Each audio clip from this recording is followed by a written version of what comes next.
So hello everyone, आप सबका फिर से स्वागत है मेरे यूट्यूब चैनल पे। आज हम बात करेंगे कंटेंट को ऑप्टिमाइज़ कैसे करते हैं खुद की वेबसाइट के लिए। ज़्यादातर लोगों का क्या है कि जब वेबसाइट पे कंटेंट लिखते हैं ना, वो कंटेंट रैंक ही नहीं आता। उसका कुछ मेन रीज़न मैं बताऊंगा कि आज क्या करने से आपका कंटेंट रैंक आएगा और कैसे आप कंटेंट को स्ट्रक्चरली ऑप्टिमाइज़ कर सकते हो एसईओ के लिए। तो अगर चैनल पे नए आए हो तो लाइक शेयर और सब्सक्राइब करना मत भूलिएगा और ऐसे कंटेंट के लिए आप हमें ज़रूर से फॉलो कीजिए। अगर आप डिजिटल मार्केटिंग सर्विस चाहते हो, एसईओ सर्विस चाहते हो, फेसबुक एड सर्विस चाहते हो, तो आप स्क्रीन पे दिए गए नंबर पे हमें कांटेक्ट कर सकते हो। तो विदाउट टाइम वेस्ट किए चलते हैं स्क्रीन के ऊपर। तो फाइनली हम आ चुके हैं और यहाँ का टाइटल है content is king, creating valuable content. जब आप कंटेंट किसी भी कीवर्ड पे डिज़ाइन करते हो तो मेक श्योर करें वो क्वालिटी कंटेंट हो, आपका जो यूज़र हो, आपको जो विजिटर हो, उसको एक वैल्यू प्रोवाइड करे। ज़्यादातर क्या होता है कि जब लोग अपनी वेबसाइट पे किसी भी कीवर्ड पे रैंक आना चाहते हो तो जो कंटेंट होता है वो वैल्यूएबल कंटेंट नहीं होता। आपको क्या करना पड़ेगा, रिसर्च करना पड़ेगा कि पर्टिकुलर कीवर्ड के लिए क्या क्या चीज़ें हमें कंटेंट में ऐड करनी पड़ेगी। ट्राई करो कि वहाँ पे वीडियो ऐड कर सको, ज़्यादा से ज़्यादा इमेज ऐड कर सको, इन्फोग्राफी ऐड कर सको, जिससे कंटेंट वैल्यूएबल बने। तो यहाँ का पहला पॉइंट है right for human not for robots. यहाँ पे हमें एक चीज़ मेक श्योर करनी है कि कंटेंट जितना ज़्यादा हो उतना ज़्यादा लिखना है और वो भी एकदम क्लैरिटी वाला लिखना है। यहाँ पे हम एसईओ के लिए अगर कंटेंट लिखते हैं कि चलो एसईओ करते हैं, कीवर्ड स्टफिंग कर देते हैं, तो ज़्यादा चांस है वो आपका कीवर्ड रैंक नहीं आएगा। तो ह्यूमन रिटर्न कंटेंट होना चाहिए जो रियल वैल्यू प्रोवाइड करे, आपका जो यूज़र का सर्च क्वेरी है उसका प्रॉब्लम सॉल्व करे। ठीक है, मेक श्योर करिए जो भी आप कंटेंट लिखा है वो ह्यूमन रिटर्न हो। एआई जनरेटेड कंटेंट के पीछे मत पड़ो। यूट्यूबर कुछ लोग बोलते हैं कि भाई एआई जनरेटेड कंटेंट यूज़ करने से वेबसाइट रैंक आती है, पर उस ये फालतू के चक्कर में मत पड़ो, आपकी वेबसाइट बैन हो सकती है। तो अगर आपका बिजनेस चल रहा है एसईओ से तो ये गलती मत कीजिएगा। दूसरा है target search intent. Are people looking for information, trying to buy something और something else. Tailor your content accordingly. जैसे किसी को बाई करना है तो उसके लिए आपको क्या करना है, बाइंग कीवर्ड, ट्रांजैक्शन कीवर्ड आपके कंटेंट में ऐड करने हैं, इंफॉर्मेशन कंटेंट ऐड करने हैं, नेविगेशन कीवर्ड ऐड करने हैं। जितना आपका कीवर्ड का डेंसिटी अच्छा होगा, नॉर्मली कीवर्ड का डेंसिटी 3 to 4% रखना है। कीवर्ड का डेंसिटी क्या होता है कि repetition of keyword.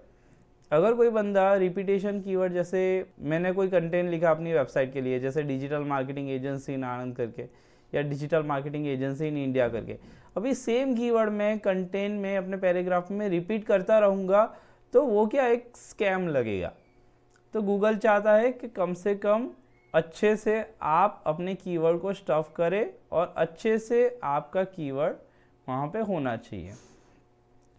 Keyword naturally आपको अपने पैराग्राफ में लगाना है, उसको मतलब लगना चाहिए कि कोई बंदा जब रीड करता है तो ये कीवर्ड उसमें ऐड फोर्सफुली नहीं किया हो, वो नेचुरली जब भी पढ़ते हैं तो नेचुरली आपका कीवर्ड आना चाहिए।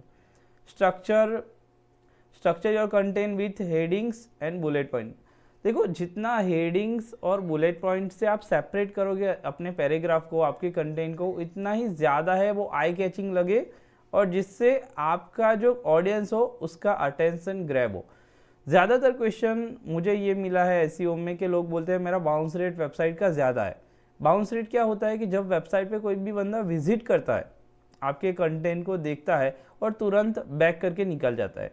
बाउंस रेट क्यों ज़्यादा होता है? क्योंकि कंटेंट पे ना ही वीडियोज़ होते हैं, ना ही इन्फोग्राफी होते हैं, इमेज होते हैं, ना ही ऐसे बुलेट पॉइंट होते हैं, जिससे क्या लगता है कंटेंट क्वालिटी नहीं लगता है।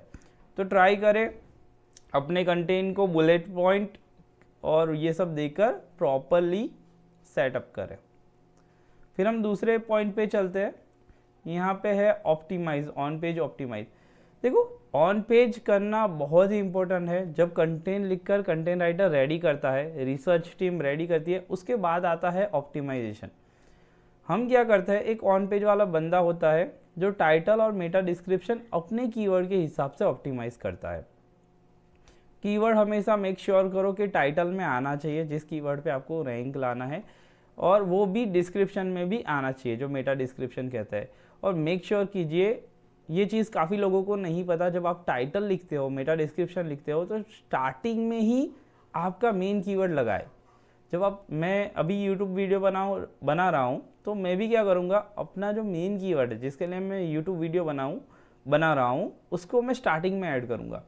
जिससे क्या होगा, स्टार्टिंग में जब आप टाइटल मेटा डिस्क्रिप्शन में कीवर्ड ऐड करते हो, तो ज़्यादा प्रायोरिटी गूगल का क्राउलर देता है आपकी वेबसाइट को।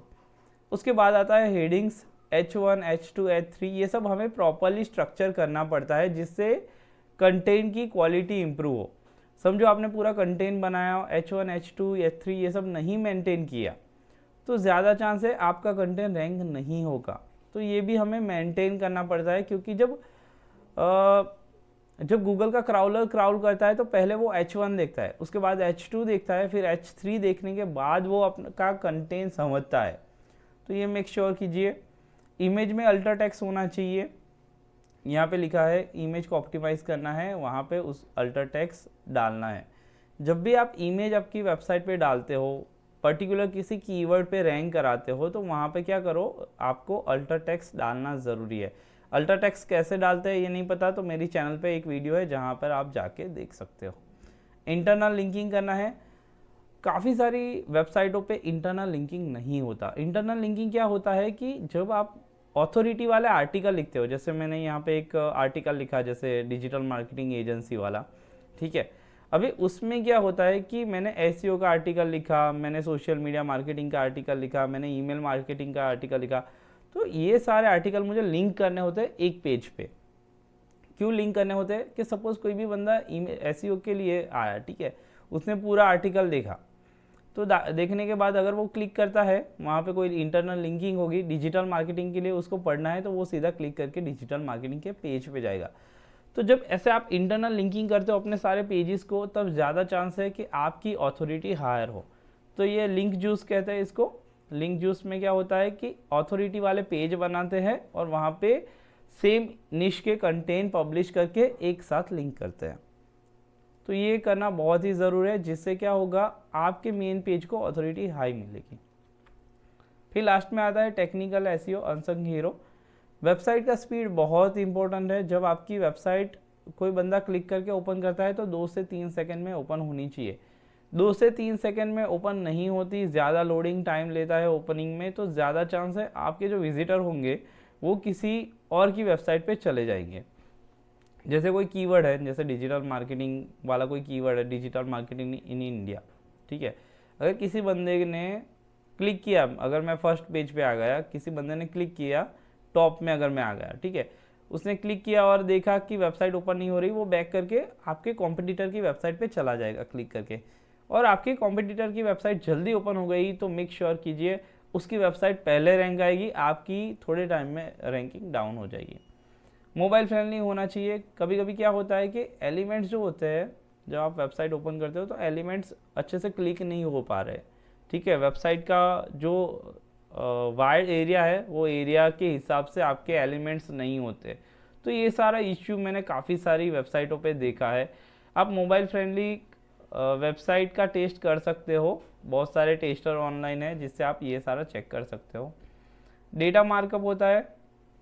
डेटा मार्कअप या स्ट्रक्चर डेटा मार्कअप का ऑलरेडी मैंने वीडियो बनाया है, इसको स्कीमा भी बोलते हैं, जिससे जो आप डाल के, ये एक लैंग्वेज है, जो कोड आप डाल के आप गूगल को ज़्यादा अच्छा सिग्नल दे सकते हो आपकी वेबसाइट के लिए। तो ये कुछ बेसिक चीज़ें थी जो आपको पता होनी चाहिए। ये अगर आप इम्प्लीमेंट करते हो हर एक आपके पेज पे, तो ज़्यादा चांस है कस्टमर आपके पास अच्छे खासे आ सकते हैं। तो वीडियो कैसा लगा कमेंट सेक्शन में जाकर बताइए। लाइक शेयर और सब्सक्राइब करना मत भूलेगा। और अगर कोई भी आपको सर्विस चाहिए, तो आप स्क्रीन पे दिए नंबर पे आप हमें कॉल या व्हाट्सएप कर सकते हैं। Thank you.